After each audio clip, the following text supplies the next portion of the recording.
More than two-thirds of the 6,100 hospitals in the United States are part of a larger healthcare network. Almost all of the hospitals in the North Country are, something that happened in just the last decade or so. So, is it working? Are regional networks providing better care, keeping people healthier? We try to answer that question on today's Story of the Day.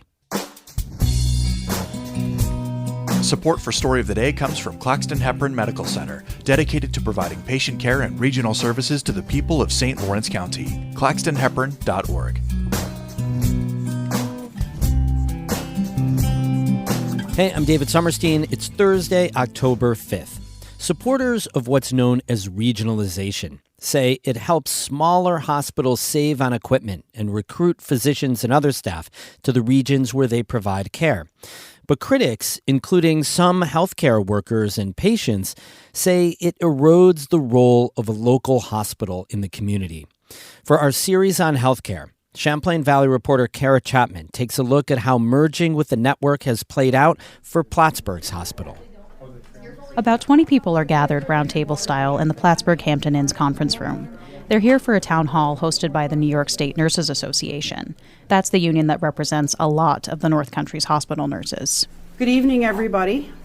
My name is Vicki, and I have lived my entire life in the North Country. That's Vicki Davis Corson, a nurse and one of the union leaders at Champlain Valley Physicians Hospital, or CVPH, in Plattsburgh. I'm here to welcome you to our town hall about access to care in the North Country. Davis Corson and others in the union say there's a crisis in healthcare staffing and basic services, a decline in maternity, intensive care, and pediatric beds.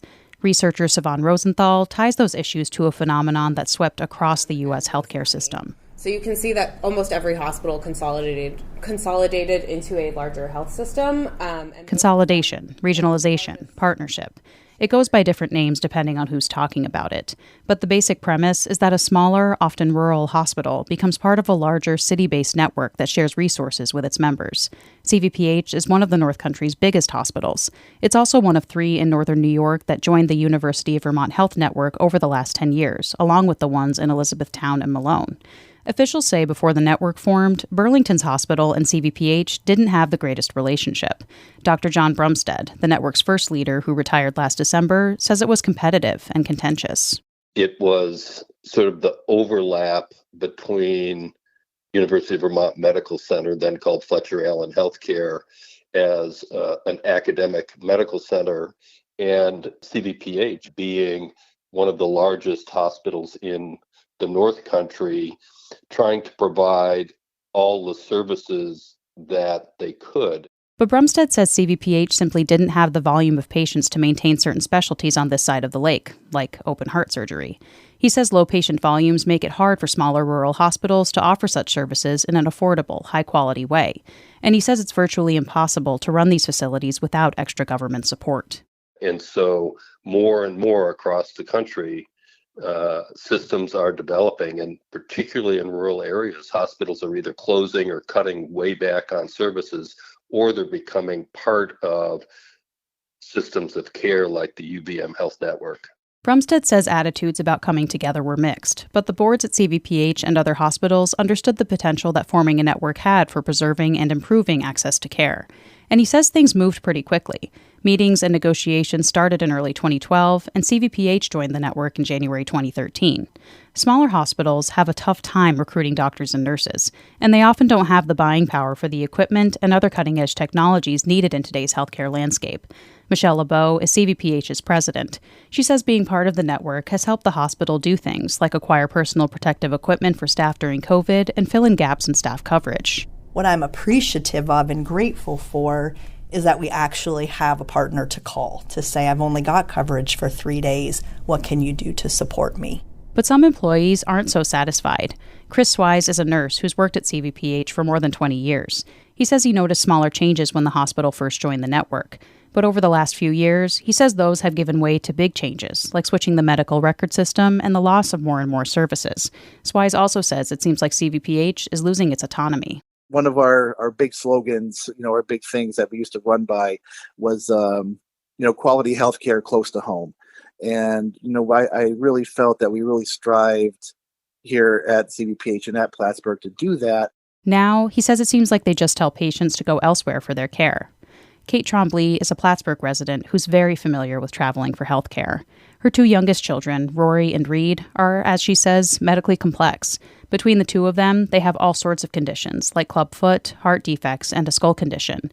Rory was also recently diagnosed with autism.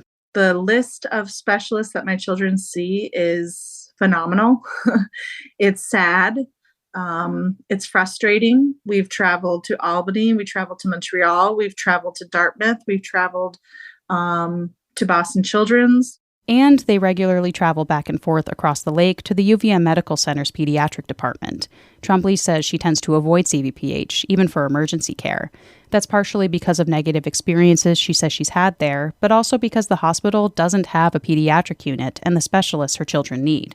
It's very difficult to have medically complex children, and I know I'm not the only one in this community that feels this way and feels very strongly about it, to have medically complex children and not have what you need right here in case of emergency or just basic care.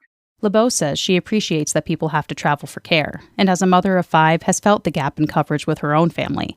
She says CVPH has pediatricians for maternity and the emergency room, but she says there simply aren't enough patients to attract pediatric specialists, like the ones Trombley's children see. They want to see large volumes, and so we leverage our friends across the lake where they see large volumes from across northern New York and then from across Vermont. Some nurses see how that makes sense. Shane Camp is a traveling nurse who's worked on and off in CVPH's emergency department over the last few years. He says consolidating can help a hospital's finances, and there are some perks to being part of a network, like quicker transfers of patients to higher levels of care. But he personally thinks that regionalization can hurt local patients when valuable resources move out of town. The medical professional in me says, if somebody comes to CVPH for chest pain and it turns out that they need an open, heart bypass, they should be able to have it at CVPH.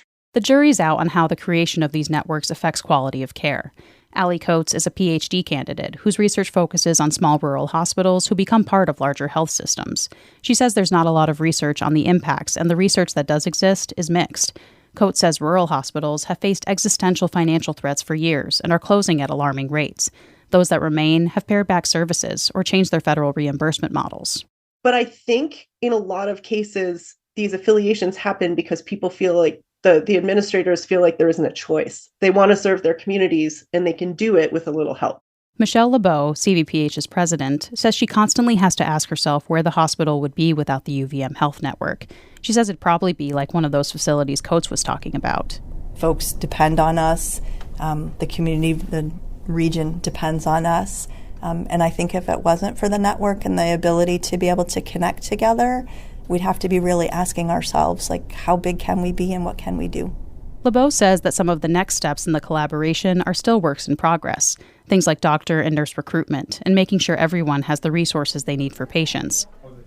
Back at the union presentation, Chris Wise, the longtime CVPH nurse, says the network has to make those things work. They need to do better in getting us the care that we need so that we can get people to come into the North Country who want to stay here, who want to take root, who want to raise their families up here like we do because we love this area and we care for it. And healthcare is a big driver for getting people to come in here. Swise says any big change comes with growing pains, and he's frustrated right now. But he says he's hopeful things will settle down and that CVPH will get the doctors, nurses, and resources it needs to care for its patients. Kara Chapman, North Country Public Radio, Plattsburgh. You can find all the stories in our healthcare series on our website, ncpr.org. Music today by Alan Dunham of South Glens Falls. I'm David Summerstein, North Country Public Radio.